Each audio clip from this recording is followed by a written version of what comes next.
Bien, donc je vais tenter de conclure cette journée. Je vais commencer par remercier la Société française de psychiatrie de l'enfant et des disciplines associées d'avoir permis ces échanges. Je vais remercier aussi ceux qu'on voit moins dans cette salle, mais qui ont permis l'organisation de cette journée. J'en profite pour remercier ma sœur. Pour ceux qui se demanderaient pourquoi elle s'appelle Chambry, eh bien, il s'agit de ma sœur en fait. Voilà, et merci parce qu'on sait combien on peut compter sur elle pour effectivement faire le lien, envoyer les mails, organiser les réunions de travail, voilà. Et effectivement, si on n'a pas ces personnes pour organiser les choses, parfois on a des grandes idées, mais pour les mettre en place, il faut aussi des personnes qui puissent les suivre et les accompagner et qui puissent les rendre réelles. Voilà, donc...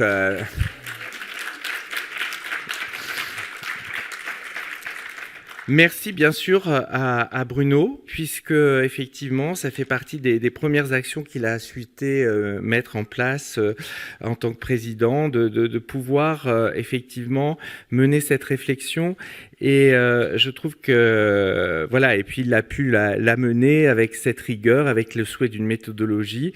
Bien sûr, il va falloir poursuivre pour aller encore plus loin et peut-être aboutir à des choses qui seront plus concrètes, mais c'était important d'avoir déjà un document de base sur lequel pouvoir s'étayer et pouvoir avancer, parce que effectivement, je pense que c'est important que nous soyons force de proposition et qu'on ne soit pas uniquement dans l'attente que ceux qui nous dirigent nous fassent des propositions qui ne nous conviendront pas, parce que effectivement, elles n'auront pas été forcément pensées par les effecteurs de ces propositions.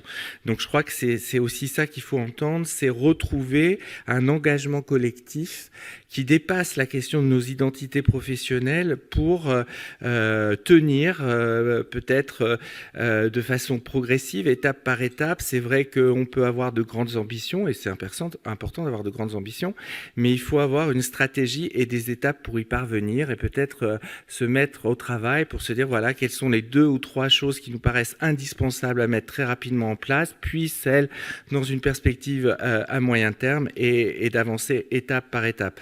Et donc je me disais que évidemment ce qui va être très important suite à ces travaux, c'est d'avoir la possibilité de les poursuivre et d'aboutir à des propositions plus concrètes, et pas uniquement des bonnes intentions ou des belles perspectives, mais de voir matériellement comment on peut accompagner ces propositions. Alors vous me direz, on a des espaces pour le faire. Oui, il y a le Conseil national de la psychiatrie, mais peut-être que tout ça va être revu, puisqu'on nous annonce bientôt une refondation de la psychiatrie de la santé mentale. Donc si j'ai compris, c'est le 12 juin. Donc voilà, puisque par contre on aurait accès aux conclusions des assises de la santé de la santé de l'enfant le 24 mai, a priori. Voilà, le 24 mai à 9h, nous aurons accès.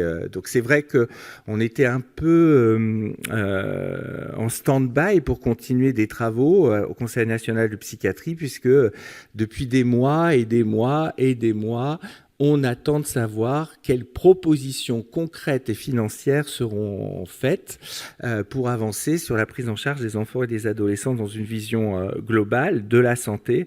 Et c'est vrai que sans avoir ces perspectives, c'était difficile de poursuivre. Mais je pense qu'une fois que cela sera fait, si ce n'est pas repoussé, eh bien, il va falloir continuer à, de notre place, faire des propositions concrètes pour avancer sur ce sujet.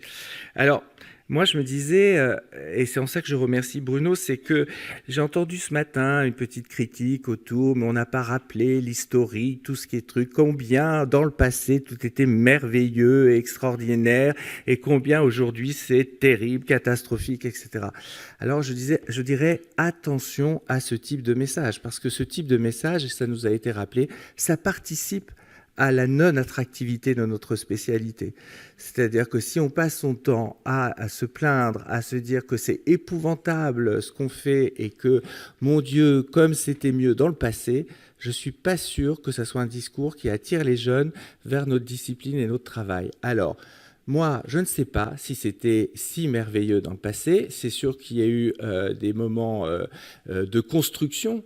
Et je pense qu'effectivement, on a tous en tête les années Mises et de tous ceux qui l'ont soutenu dans ce travail, parce qu'il n'a pas fait ça tout seul.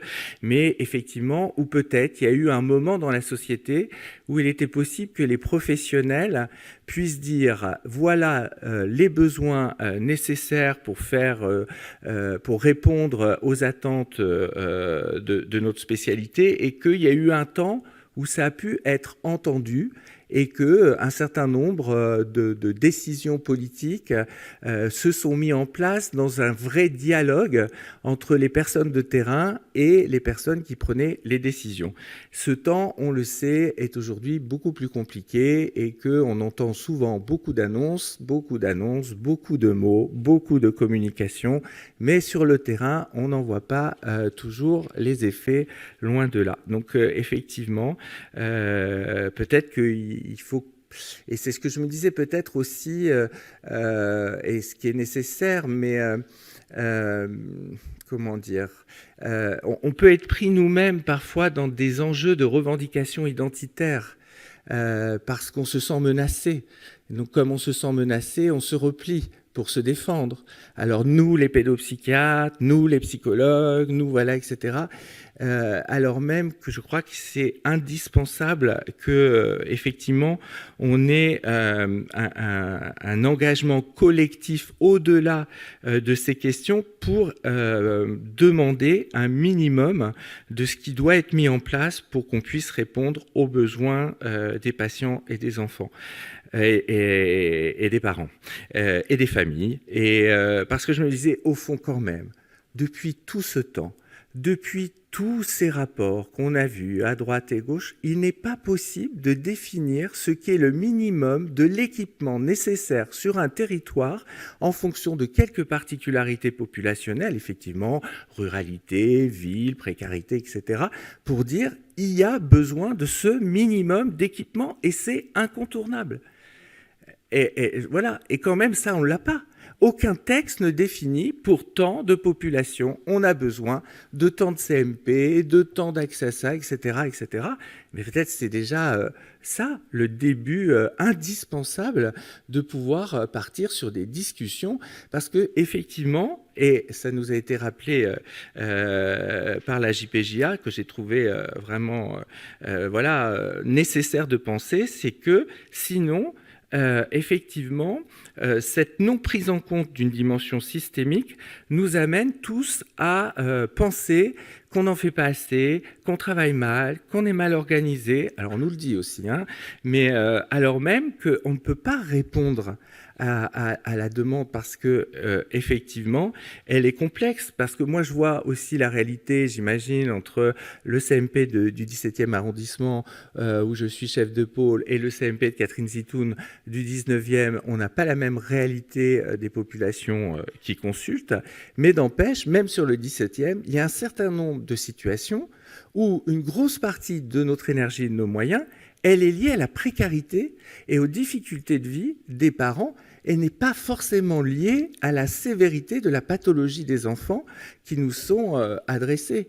Et au fond, on se retrouve à une place où on doit effectivement tout prendre en charge, c'est-à-dire les difficultés sociales et qu'il faut, bien sûr, alors évidemment, heureusement, l'équipe qui est dans l'investissement de ses patients ne veut pas lâcher sur ces questions. Et donc, on le fait parce que là, on a parlé d'une organisation en niveau. Et Dieu sait que je trouve intéressant cette organisation en niveau.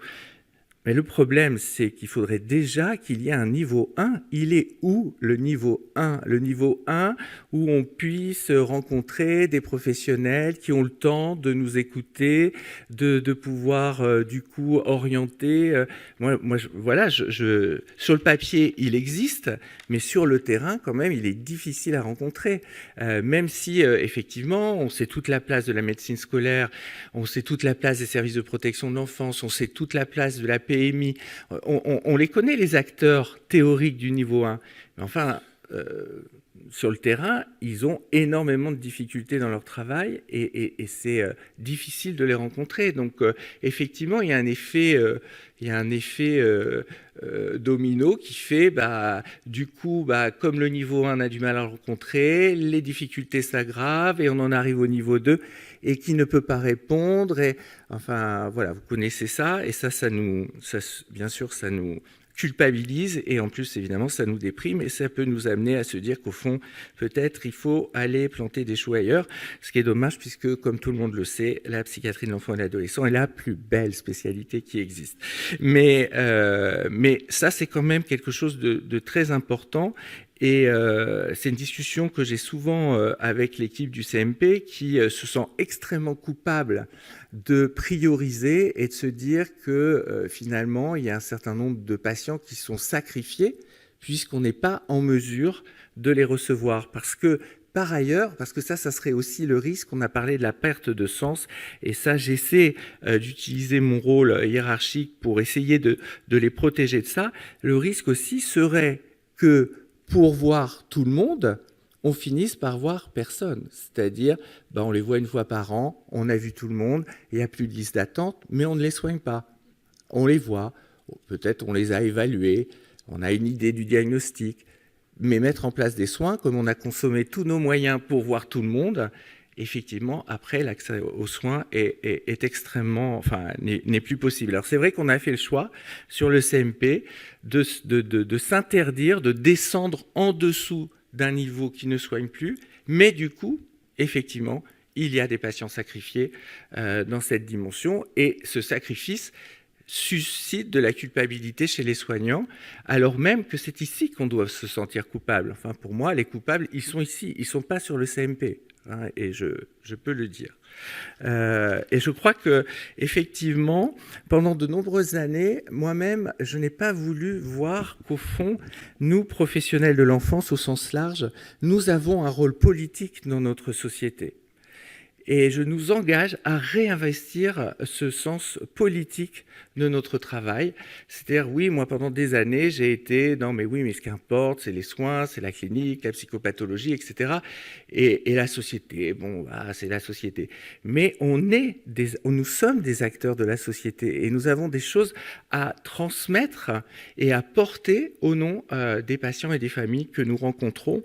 Et je crois qu'il faut qu'on réinvestisse. J'avais été très surpris à notre congrès de la société à Toulouse d'avoir un témoignage du président de l'ESCAP qui est allemand et qui, dans son interview, disait « Pédopsychiatre, rappelez-vous de votre rôle politique ». Et je me disais « Mais qu'est-ce qu'il veut dire par là, de mon rôle politique ?» Et bien là, ça y est, ça commence à faire sens. Mes résistances se lèvent sur le fait que nous sommes effectivement, mais pas que nous les pédopsychiatres, tous les professionnels de l'enfance, nous sommes témoins de l'impact des évolutions sociales dans leur côté positif, parce qu'il y en a, sur une parole plus facile, et sûrement qu'une partie du malaise adolescent, c'est aussi la possibilité de s'autoriser à pouvoir exprimer ce malaise. C'est vrai qu'en discutant avec une équipe japonaise qui venait pour réfléchir sur comment prévenir le suicide au Japon, qui est très élevé chez les adolescents, me disait que, mais au Japon, si un adolescent se plaint, en particulier à l'infirmière scolaire, l'infirmière va lui dire « Est-ce qu'en te plaignant, tu crois que tu fais la fierté de tes parents ?» Alors c'est sûr qu'avec ce type de réponse, évidemment, on peut imaginer qu'on augmente le risque de passage à l'acte suicidaire.